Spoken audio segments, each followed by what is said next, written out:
Yeah.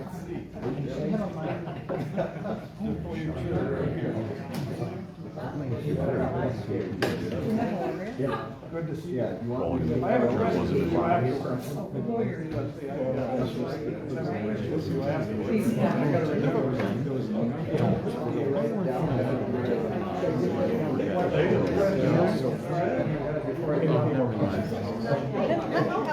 Oh, well.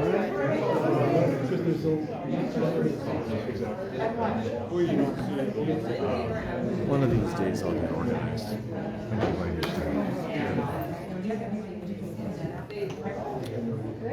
I gotta buy a new tripod. One too many trips on the Well, it's really sad. You know what I'm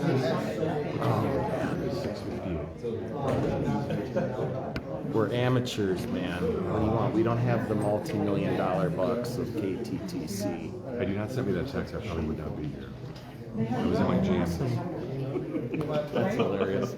That's hilarious. You never know. You never know. It's like one more, because I needed that reminder too. I wanted to be here on Tuesday. I could have been at both things. I could have done one and then the other. Yeah, I was also, I got up to the other meeting so early, and that one didn't start until, wait, that one started at 4:30. Never mind, I had to be there at 4. No, it was spur of the moment. We had found out literally on Monday, or no, Tuesday. Now you're going on Sunday for the caravan, right? That's why I have Monday and Tuesday. Gotcha, okay. Why are we so unfaithful? It's sad, isn't it? It's a kind of illness.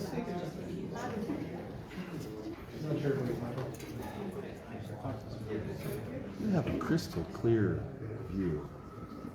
Yeah, but I got a wobbly stand, so it's gonna get long. Why is mine so waffly? Is it a setting you use to get that crystal clear? No, it's got An iris? three camera. They got back. See, I got one of those. Look at how dark and cloudy my picture. I was thinking, you said Georgia, yeah. I got one of them new smartphones, you know, those stupid Not gonna ones. be Yeah. It keeps teaching me what it wants me to do. It's not picking up on it very well. It was in Palm Beach. Palm Beach at the night.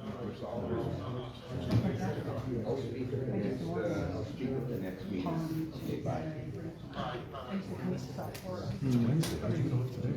Or your Tuesday, Wednesday, you're off? Monday, Tuesday.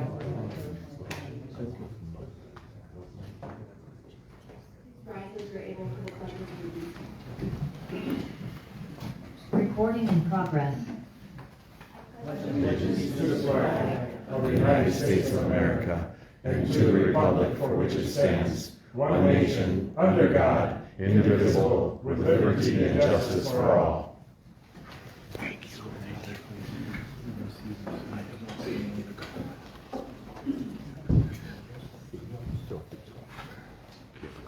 Yeah.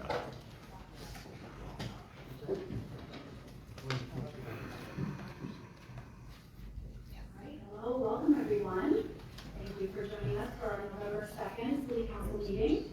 A few things before we get started. While we are all, as I always say, while we are all here, we still have members of the public and some staff joining virtually, so I continue to sort of toggle back and forth between my screen and all of you in person. So please give me a second when I'm looking for any virtual speakers.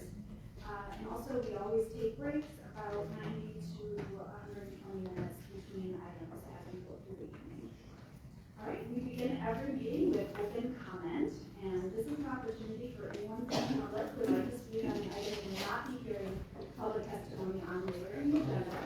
We have 4 minutes for a total of 20 minutes, and we do keep track of time using a few different devices here, and I will gently remind you, but also need to cut you off if you are going beyond your time.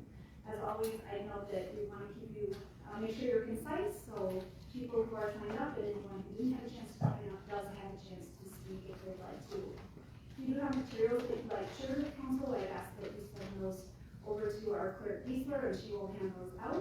And just a reminder that you are speaking directly to me as council president with your remarks. And as always, we expect you to use calm and respectful, regardless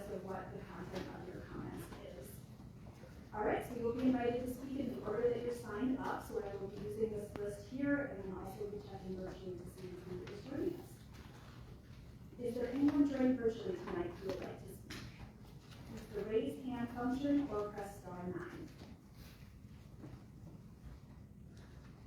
Seeing no one, I will invite Tori Uncle. Come out. Please introduce yourself and your comments. Well, nice to meet you, Brooke. And a couple of you are new since I left downtown. I'm sort of local, also known as, or was formerly known as Dooley's. I guess I just want to share my story and kind of what's happened downtown with small businesses. We were paid kind of a lot of money to come down and re-energize downtown, and seems like we were also pushed out, and it cost a lot of money downtown. My story of what happened downtown, there was some fake news, and it wasn't my employee that had the COVID controversy, and then in a closed session, I don't know how this got voted through, but basically something was pushed through that only affected my business. I believe that no one else was subject to no downtown money. I also lost 50% rent from the city of Rochester, basically shutting us down completely. So that really, I don't know how it happened in the closed session. I would ask for fiscal responsibility to the city council. Those that weren't here, I apologize. Those that were, I can't believe that something like that would happen. It passed. I also offered $2 million for the business. I was told it wasn't for sale. Just like another business downtown, Legends, the same gentleman told him that it was going to be repurposed and then retired right away. So pretty weird coincidences. It sold for $600,000 less, besides all the money that I offered and had the money in PPP to pay. So just in my business alone, the city of Rochester lost $1 million. I moved on from there, but I would just ask that for those of you that continue on the city council, some of these personal vendettas that get voted through, you kind of see beyond what happened and see how bad that it affected several different things. I didn't mind being a scapegoat for downtown. I kind of knew it for a long time. It never had social media, never focused on it. I just knew it was part of the thing. Unfortunately, I was pretty good at security. We had a great team, and although maybe there's a few ambulances downtown, in the 10.5 years I was down there was no deaths. So I think the city reported down coming up with a plan for once we left, and obviously that resulted in a death downtown, which is pretty sad. So I just would once again ask for a word that maybe isn't said enough, common sense, and that personal vendettas be put aside, and that you guys would focus on the small businesses downtown, and hopefully things can move forward. That's what I want to say. Thank you for your time. All right, is there anyone joining virtually who would like to speak? You use the raise hand function or press star 9 if you're joining by phone. Seeing no one, we'll move on to West Lawn. Thank you. How do I address you again? Council President, right? Thank you. I heard that our mayor was recently in Amsterdam, I believe. There's been some talk of the influence of outside global in our city. And I wanted to ask if you had received any meeting notes or the names of persons who we were represented to in Europe on that trip to Amsterdam, I believe. And then after that, there was, I think, a trip to Washington DC. I'm not certain where it was, but there was a conference attended with a group called, quote, New America, or New America. And their website, I think, is newamerica.org. And I'm just wondering what that group's educational curriculum has in store for the citizens of this community. And it would be fun to know the substantive results of those talks and what the topics were and how our city was represented in Washington, DC, I believe, and with whom the meetings occurred. But this touches on the fact that there's a treaty relationship that exists between our city and an entity called the Council of Europe. Are you folks, is this true? The Council of Europe? Can't can't respond. Yeah. So I learned that Mayor Brady, I believe, had initiated this, and it's much more than just a cultural exchange program. It involves the implementation of certain legal ramifications over us, and I think that we witnessed one of those when we heard from our city attorney, Michael Spindler-Craig, relating to protected classes. In the United States, we have equality. We have equality of the playing field, but we're not guaranteed equality of outcome. And we don't have protected classes. In fact, creating protected classes in our society is in itself always an inverted attack on those classes. It's almost a kind of, the fear is the wish. The creation of a protected class results in animosities being created in the other groups that are being played against the protected class. So Rochester is the only city in the United States of America with such a treaty relationship. It's my constitutional right to address my elected officials, and I wouldn't want anyone to feel prevented from speaking here, or that they can't talk on this microphone.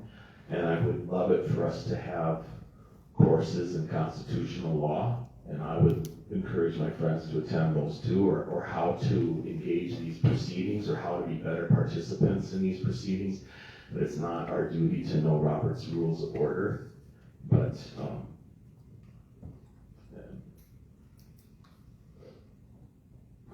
I would note another protected class issue would be if we had the 10 Commandments mounted in this room. There'd certainly be persons who would take offense. But there's 4 religions represented in the corner of this room. I would direct your attention to the Cambodian pagoda, which is a historical site. It's a beautiful building in Cambodia, and I encourage everybody to visit it. But there's Tai Chi Chi and Earth Gaia Mother worship represented. Thank you. Is there anyone joining virtually who would like to speak? Use the raise hand function or press star 9. Seeing no one, we'll move on to Casey McGregor.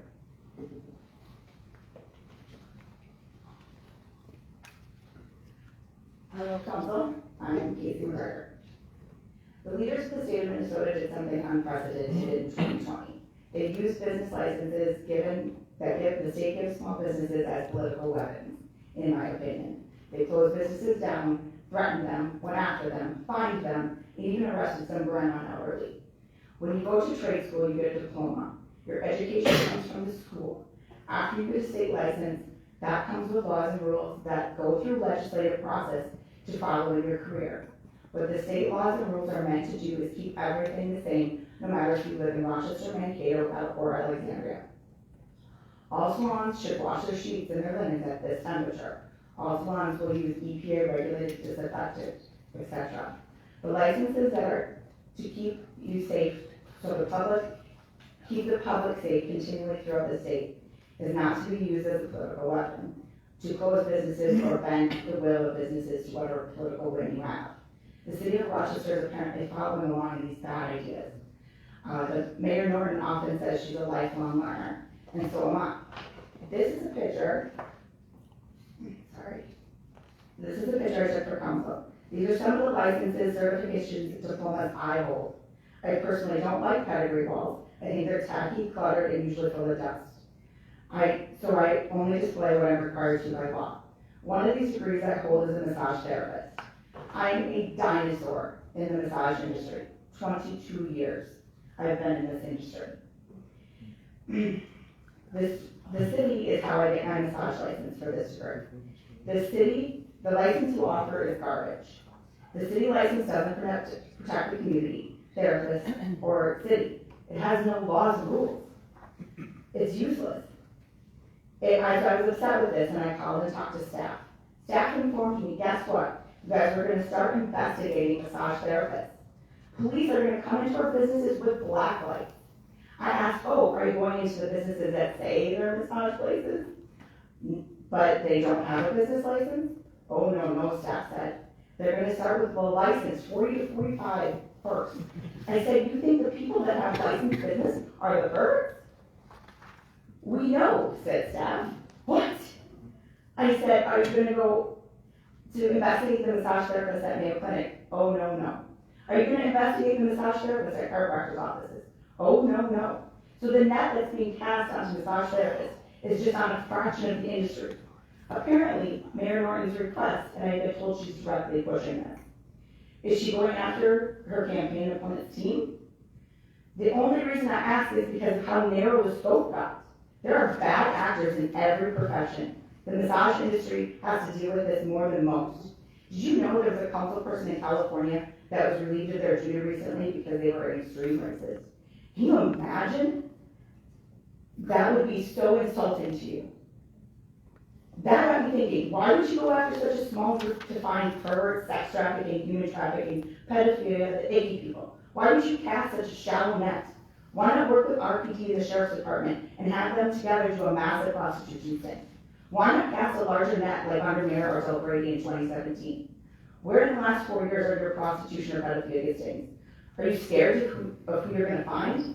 To isolate a fraction of one industry is suspicious at best. It is time to cast a big net and see what perverts you find. If anyone join virtually who would like to speak, star 9, raise hand function.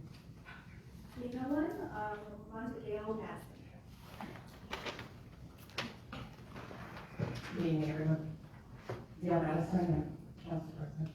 I guess that's correct. I want to say thank you to Council for unknowingly sharing my perspective during the last public comment session. A number of points that you made were the ones that I was going to make, but I was not granted that privilege. I want to interject a little bit on what the city attorney did in sharing with the great charter, although we're not the unruly parents standing here before you. But that charter, the Magna Carta and what our common law is today, and based on what I'm coming to is, you talk about a protected class. I think that even our Constitution precedes the Human Rights Act and the Universal Civil Rights or whatever that comes from the UN, which is also a scary thing. And we're talking about free speech. I brought up my personal experience. It wasn't a comfortable thing to talk about, and it was some of the things based on not opinion. I provided a handout from the FBI of what symbols were, not unhidden signs that this is supposedly alluded to in his direction to us. It was truly symbol man on boy signs that are listed at the FBI site. So I just wanted to take that head on. And the other piece is that if I were to choose, I'd probably choose children over saying that there was a protected religion or anything of that nature. But the true purpose of me coming forward is to talk a little bit about it is okay that we have free speech and we speak our own opinions, but also the crime and law enforcement. I want to remind that we were also told that if we wanted to take this up, we take it up with law enforcement. Well, law enforcement was in the audience. I think the chief of police is there. And I also mentioned in my speech that we had the chief magistrate here before me. And that's our mayor, who is representative of all law enforcement. I also want to mention my experience in Peace Plaza and some of the crime going on here in Rochester.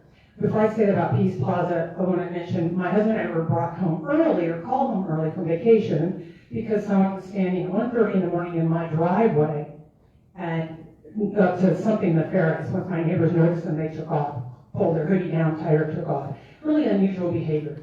The other part was I was at the rally of the disgruntled people about the overturning of the DAVOS case, and I was tossed around for 10, 15 minutes in Peace Plaza by someone who didn't agree with me, and I avoided them for 10 or 15 minutes. I called law enforcement. Law enforcement, fine job talking with me, but one of the things they said was, did you get hurt? Talk about blame the victim. Did you get hurt? Now, we're going to do like a Pelosi thing, and the response would be 4 times quicker to get to an elected official when they have a crime complaint, Or had that been the mayor that was tossed around for 10 or 15 minutes, I think there would be another tier, a two-tiered system of how these things get handled.